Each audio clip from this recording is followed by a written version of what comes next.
ચાલો આજે આપણે સ્વાધ્યાય 4.2 ચતુર્થક વિચલન એ નિરપેક્ષ માપ છે, જ્યારે ચતુર્થક વિચલન આંક એ સાપેક્ષ માપ છે.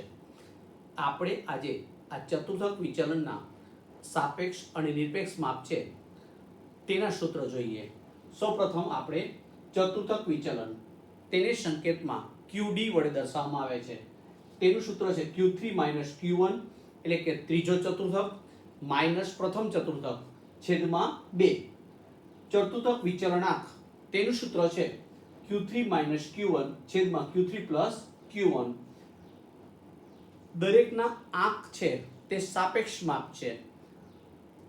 હવે આપણે સૌપ્રથમ જે સ્વાધ્યાય 4.2 નો આપણે પ્રથમ દાખલો છે તેની સમજૂતી મેળવીએ. ચતુર્થક વિચલન અને ચતુર્થક વિચલન આંક આપણે શોધવાના છે. અહીં આપણે રકમમાં 20, 32, 24, 41, 18, 27, 15, 36, 35 અને 25 આપેલ છે. અગાઉ આપણે જોઈ ગયા તે મુજબ આપણે પ્રથમ ચતુર્થક કે ત્રીજો ચતુર્થક આપણે શોધવું હોય તો સૌથી પહેલા અવલોકન છે તેને ચડતા ક્રમમાં ગોઠવવા પડે. આપણે સૌપ્રથમ તેને ચડતા ક્રમમાં ગોઠવી દઈએ તો 15, 18, 20, 24, 25, 27, 32, 35, 36 અને 41. હવે આપણે પ્રથમ ચતુર્થક તેને આપણે સંકેતમાં Q1 વડે દર્શાવીશું. તેનું સૂત્ર છે n+1/4 મું અવલોકન. હવે આપણે n એટલે અહીંયા 10 અવલોકન છે તેથી 10 મૂક્યા +1/4 એટલે કે 2.75. આનો મતલબ એમ થયો બીજો અવલોકન વત્તા 0.75 કૌંસમાં ત્રીજો અવલોકન ઓછા બીજું અવલોકન. અહીંયા જેટલા આપેલા હોય અહીંયા કૌંસમાં તમારે તેનાથી એક વધારે અને તે અવલોકન આ બંનેની બાદબાકી કરવી પડે. ક્યારે આવી રીતે પોઈન્ટમાં આવે ત્યારે. હવે આપણે બીજું અવલોકન જોઈએ તો આમાં ચડતા ક્રમમાં 18 છે વત્તા 0.75. ત્રીજું અવલોકન જોઈએ તો ચડતા ક્રમમાં 20 છે -18. હવે આપણે 20 માંથી 18 એટલે કે 2 એને ગુણ્યા 0.75 એટલે 1.5. 18 + 1.5 એટલે 19.5 આપણો પ્રથમ ચતુર્થક મળી જશે. હવે આપણે આ પ્રથમ ચતુર્થકની જગ્યાએ તૃતીય ચતુર્થક શોધીએ. તૃતીય ચતુર્થક આપણે સંકેતમાં Q3 વડે દર્શાવીશું. તો આગળ આપણે 3 વડે ગુણવા પડશે. તો આપણે 3 વડે ગુણી નાખીએ તો આપણને અહીંયા 3 વડે ગુણતા સૂત્રમાં આ 3 કૌંસમાં 2.75 મું અવલોકન થશે.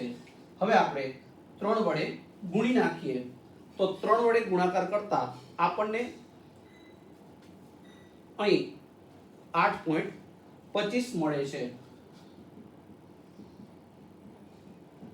તેનો મતલબ એમ થયો કે 8મું અવલોકન વત્તા 0.25 કૌંસમાં 9મું અવલોકન ઓછા 8મું અવલોકન.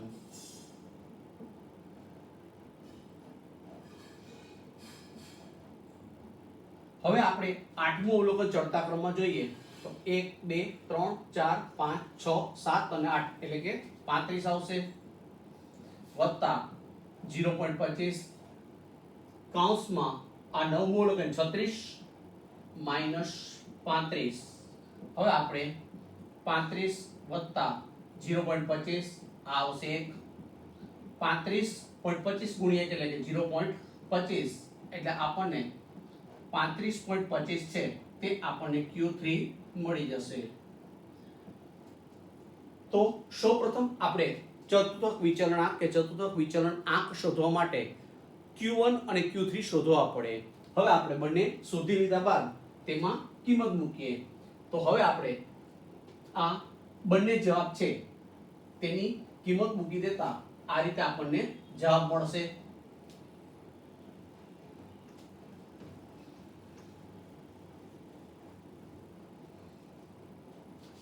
હવે આપણે ચતુર્થક વિચલન શોધીએ તો ચતુર્થક વિચલનાંક બરાબર Q3 - Q1 ભાગ્યા 2. આપણે Q3 અને Q1 આ બંનેના જે જવાબ આવેલા છે તેની આપણે ઉપર બાદબાકી કરવાની થશે. અહીંયા આપણે 35.25 Q3 નો જવાબ આપણને 35.25 અને Q1 નો જે જવાબ મળે છે તે આપણને 19.50 મળેલ છે છેદમાં 2 ઉપર બંનેની બાદબાકી કરી નાખીએ તો આપણને અહીં જવાબ ફાઇનલ 7.88 ઉપર બંનેની બાદબાકી કરી 2 વડે ભાગતા 7.88 જે આપણું ચતુર્થક વિચરણ મળશે. હવે આપણે ચતુર્થક વિચરણ આંક તેનું સૂત્ર છે Q3 Q1 છેદમાં Q3 Q1. ચતુર્થક વિચરણ આંકમાં આપણે કિંમત મૂકીએ તો ઉપર આપણે 35.25 માઈનસ 19.5 છેદમાં 35.25 વત્તા 19.5 ઉપર બંનેની બાદબાકી આપણે 35.25 તેમાંથી 19.5 બાદ કરવાના થશે. હવે આપણી બાદબાકી છે તે આપણને 15.75 મળે છે છેદમાં બંનેનો આપણે સરવાળો કરવાનો થશે. બંનેનો સરવાળો છે તે આપણે કરતા 54.75 મળે છે. બંનેની આપણે ભાગાકાર કરીએ એટલે કે અંશ અને છેદ તેનો આપણે ભાગાકાર કરતા 0.29 ફાઇનલ આપણો જવાબ મળી જશે. આમ આપણો ચતુર્થક વિચરણાંક છે 0.29 થશે. આ રીતે દાખલામાં આપણે ચતુર્થક વિચરણ કે ચતુર્થક વિચરણ આંક માંગે ત્યારે હંમેશા Q1 અને Q3 એટલે કે પ્રથમ ચતુર્થક અને તૃતીય ચતુર્થક છે તે આપણે શોધવા પડે. ચાલો હવે આપણે બીજો દાખલો જોઈએ. આ જ પ્રકારનો બીજો દાખલો છે આપણે આ દાખલો છે તે અવર્ગીકૃત માહિતી હતી. અવર્ગીકૃત માહિતીમાં આપણે ચડતા ક્રમમાં ગોઠવવા પડ્યા. હવે આપણે દાખલામાં જે અસતત વર્ગો આપ્યા હોય તે પ્રકારનો દાખલો છે આપણે જોઈએ. તો સ્વાધ્યાય 4.2 માં દાખલા નંબર 2 તેની આપણે સમજૂતી મેળવીએ. દાખલા નંબર 2 માં એક શાળામાં કુલ 43 વિદ્યાર્થીઓ આપેલા છે. આ 43 વિદ્યાર્થીઓ જે આપેલા છે તેનું આપણે ચતુર્થક વિચરણ અને ચતુર્થક વિચરણ આંક શોધવાનો છે. આપણે ગુણ આપેલ છે તે સૌપ્રથમ દર્શાવી દઈએ. સ્વાધ્યાય 4.2 દાખલા નંબર 2 આપણે ચતુર્થક વિચલન અને ચતુર્થક વિચલન આંક શોધવાના છે. ગુણ જે આપણને આપેલ છે તેને આપણે x વડે દર્શાવીએ. ગુણને આપણે 10 20 30 40 50 60 આવૃત્તિ વિદ્યાર્થીની સંખ્યા જેને આપણે f વડે દર્શાવીએ 4 7 15 8 7 અને 2. અહીંયા આપણે આવૃત્તિ આપેલ હોવાથી સંચય આવૃત્તિ એટલે કે CF બનાવીશું. સૌપ્રથમ 4 4 અને 7 એટલે 11 11 માં 15 આપણે ઉમેરી એટલે 26 26 માં આપણે 8 ઉમેરી એટલે 34 એમાં આપણે 7 ઉમેરી 41 એમાં આપણે 2 ઉમેરી એટલે આપણે 43 થશે. આમ n બરાબર આપણને 43 મળશે 43 મળશે. હવે આપણે સૌપ્રથમ પ્રથમ ચતુર્થક એટલે કે Q1 શોધી લઈ અને ત્યારબાદ આપણે Q3 શોધી લઈ. તો આપણું અહીં Q1 નું સૂત્ર છે Q1 બરાબર n + 1/4 મૂળ અવલોકન. અહીં n એટલે 43 + 1 એને ભાગ્યા 4 43 ને 44 ભાગ્યા 4 કરીએ એટલે આપણને 11મું અવલોકન મળશે. તે આપણે CF માં જોતા આપણે 11મું અવલોકન CF માં જોઈ તો 11 ની સામે આપણને 20 મળે છે. તેથી Q1 બરાબર આપણે 20 દર્શાવીશું. હવે આપણે Q3 શોધી લઈએ. તો Q1 એટલે આપણને 20 મળ્યા. હવે આપણે Q3 શોધી લઈએ. તો Q3 બરાબર આપણું સૂત્ર છે તેમાં 3 કૌંસમાં n + 1/4 મૂળ અવલોકન. n + 1/4 એટલે કે આપણે અહીંયા કરેલ જ છે. ટોટલ 11 આવેલ છે. 11 × 3 એટલે કે આપણે 33મું અવલોકન CF માં જોતા 33મું અવલોકન CF માં જોઈ તો આપણે આ 34 ની સામે એટલે કે 40 મળશે, તો Q3 બરાબર આપણને 40 મળશે. Q1 અને Q3 શોધ્યા બાદ હવે આપણે ચતુર્થક વિચલન શોધી લઈએ. તો ચતુર્થક વિચલન એટલે કે Q3 Q1 ભાગ્યા 2, અને આમાં આપણે કિંમત મૂકી દઈએ. હવે આપણે ચતુર્થક વિચલન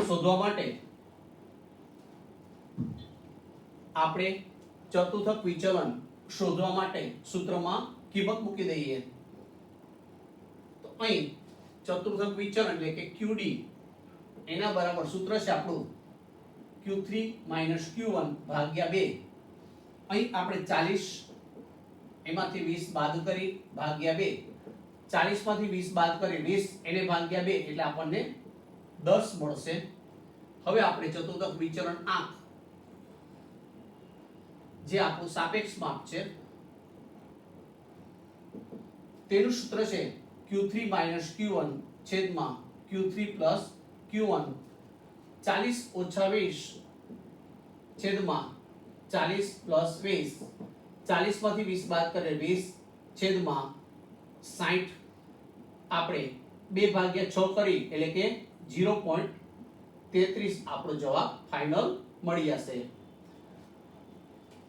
આમ તમે જોઈ શકો છો દરેકનો જે આંક છે એટલે કે સાપેક્ષ માપ છે તે 1 ની અંદર જ હશે. તેનો જવાબ છે 1 કરતા વધારે હોઈ શકે નહીં. આમ તમે જોઈ શકો છો.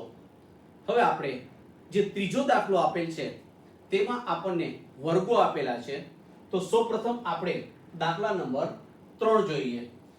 દાખલા નંબર 3 માં પણ આપણે વર્ગો આપેલા છે, તેથી આપણે સંચય આવૃત્તિ એટલે કે CF નું કોલમ બનાવવું પડશે, અને ત્યારબાદ Q1 અને Q3 છે આપણે શોધવા પડશે. દાખલામાં આપણે સ્વાધ્યાય 4.2 નો દાખલા નંબર 3 ચતુર્થક વિચલન અને આપણે ચતુર્થક વિચલન આંક શોધવાના છે. ચતુર્થક વિચલન અને ચતુર્થક વિચલન આંક માટે આપણે અહીં રકમ આપણને આપેલ છે 0 થી 50, 50 થી 100 આ રીતે રકમ વર્ગો આપેલા છે. આપણે તો સૌપ્રથમ આપણે વર્ગો દર્શાવી લઈએ. 0 થી 50, 50 થી 100, 100 થી 150, 150 થી 200, 200 થી 250. આવૃત્તિ આપણને F આપેલ છે, જેમાં 25, 40, 80, 30 અને 25 આ રીતે આપણને આપેલ છે. સૌપ્રથમ આપણે સંચય આવૃત્તિ એટલે કે CF નું કોલમ બનાવી. CF માટે 25, 25 માં 40 આપણે ઉમેરી એટલે કે 65, 65 માં આપણે 80 ઉમેરી દઈએ 145, 145 માં આપણે 30 ઉમેરી દઈએ 175, એમાં આપણે 25 ઉમેરી દઈએ એટલે 200. આમ n બરાબર આપણા 200 થશે. હવે આપણે સૌપ્રથમ જ્યારે વર્ગો આપેલા હોય ત્યારે હંમેશા મોટા સૂત્ર આવે. તો Q1 માટેનું આપણું સૂત્ર છે Q1 બરાબર L વત્તા n ભાગ્યા 4 ઓછા CF છેદમાં F ગુણ્યા C. અહીં આપણે n ભાગ્યા 4 કરી લઈએ. તો n ભાગ્યા 4 એટલે કે 200 ભાગ્યા 4 કરતા આપણને 50 મળશે. આ 50 આપણે CF માં જોઈએ તો 65 ની સામે આવે છે, તેથી L બરાબર 50 થશે. F બરાબર આપણને 40 મળશે. CF એટલે આના ઉપરના એટલે કે 25 મળશે. C બરાબર વર્ગ લંબાઈ અહીંયા 50 50 નો ગાળો છે, તેથી આપણને 50 મળશે. હવે આપણે સૂત્રમાં આ બધી માહિતી છે તે મૂકી દઈએ. તો L એટલે કે 50, n ભાગ્યા 4 એટલે કે 50, CF એટલે કે 25 છેદમાં F એટલે કે 40 એને ગુણ્યા 50. 50 માંથી 25 બાદ કરીએ એટલે 25, એને ગુણ્યા 50 ભાગ્યા 40. અહીં આપણે 25 ગુણ્યા 50 એને ભાગ્યા 40 એનું આપણે સાદુરૂપ આપી અને કિંમત મૂકવાની થશે. તો અહીં આપણે તેનું સાદુરૂપ આપી દેતા 31.25 મળે છે. આમ 50 + 31.25 એટલે કે 81.25 જે આપણો Q1 મળી જશે. હવે આપણે આ જ રીતે Q3 શોધીએ. તો Q3 માટે આપણે આ Q1 શોધો, આ જ રીતે આપણે Q3 શોધવાનો છે. Q3 શોધવા માટે આગળ અહીં આપણે 3 વડે ગુણાકાર કરવો પડશે. તેથી 3 કૌંસમાં 200 ભાગ્યા 4 એટલે કે 3 એને ગુણ્યા 50 બરાબર 150 થશે. હવે 150 આપણે CF માં જોઈ લઈએ. તો 150 છે CF માં જોઈએ તો 175 આમાં આવશે. એની સામે અત્યારે 175 આમાં આવે છે, 150 આમાં, તો 150 L બરાબર F એટલે ની સામે 30, સંચય આવૃત્તિ આની ઉપરના 145 અને વર્ગ લંબાઈ 50. હવે આપણે દાખલામાં Q3 શોધીએ તો અહીંયા Q3 મૂકીએ, આગળ અહીં 3 મૂકી દઉં છું અને સાદુરૂપ આપી દઈએ. દાખલામાં આપણે સાદુરૂપ આપતા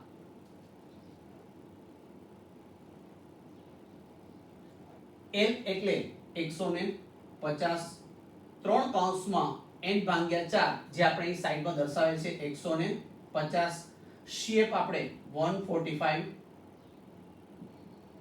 છેદમાં F એટલે કે 30 અને વર્ગ લંબાઈ 50. 150 માંથી 145 જાય એટલે 5 એને ગુણ્યા 50 ભાગ્યા 30. અહીં 250 ભાગ્યા આપણે 30 છે તે કેલ્ક્યુલેટરમાં કરી તો 250 એને ભાગ્યા આપણે 30 કરવાના છે. તો 250 ભાગ્યા 30 કરીએ તેથી આપણને 8.33 મળશે. હવે 158.33 આ આપણને Q3 મળી જશે. તો સૌપ્રથમ આપણે દાખલામાં Q1 અને Q3 શોધી લીધા. હવે આપણે ચતુર્થક વિચલન અને ચતુર્થક વિચલન આંક શોધવાના છે.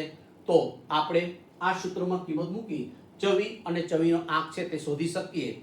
દાખલામાં ચતુર્થક વિચલન આંક અને ચતુર્થક વિચલન આ બંને આપણે શોધી શકીએ. તો હવે આપણે આમાં કિંમત મૂકી દઈએ. અહીં દાખલામાં આપણે ચવીનો આંક શોધવા માટે અહીંયા તમને દર્શાવી દઉં છું. ચતુર્થક વિચલન તેનું સૂત્ર Q3 - Q1 ભાગ્યા 2. આપણને Q3 158.33 મળે છે, જ્યારે Q1 આપણને 81.25 મળે છે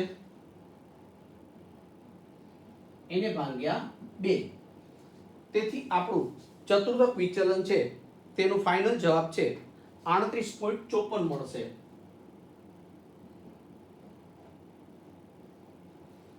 હવે આપણે દાખલામાં ચતુર્થક વિચલન આંક શોધી લઈએ. તો ચતુર્થક વિચલન આંક શોધવા માટે આપણે સૂત્રમાં કિંમત મૂકીએ.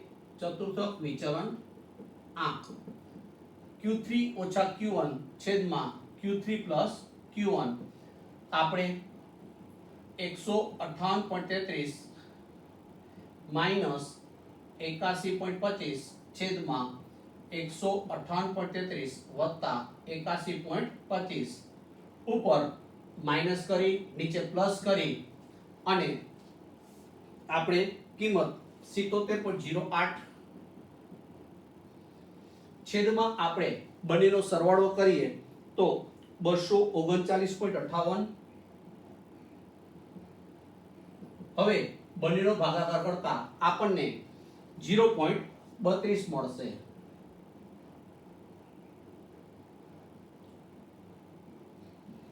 જે આપણો ચતુર્થક વિચલન આંક થશે. આ પ્રકારના દાખલા ખૂબ જ સરળ છે.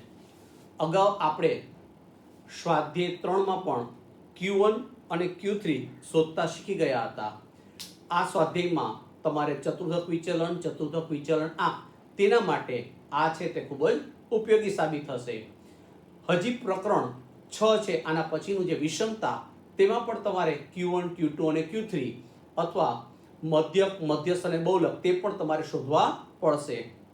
તો આપણે સ્વાધ્યાય 3 છે તેની વધારે વધારે પ્રેક્ટિસ કરજો, જેથી તમને સ્વાધ્યાય 4 અને સ્વાધ્યાય 5 છે તે ખૂબ જ સરળ થઈ જાય. ચાલો ફરી પાછા મળીએ. નેક્સ્ટ આપણે વિડીયોમાં સ્વાધ્યાય 4.2 માં આપણે 4.3 છે તેની સમજૂતી મેળવીશું. Bye bye.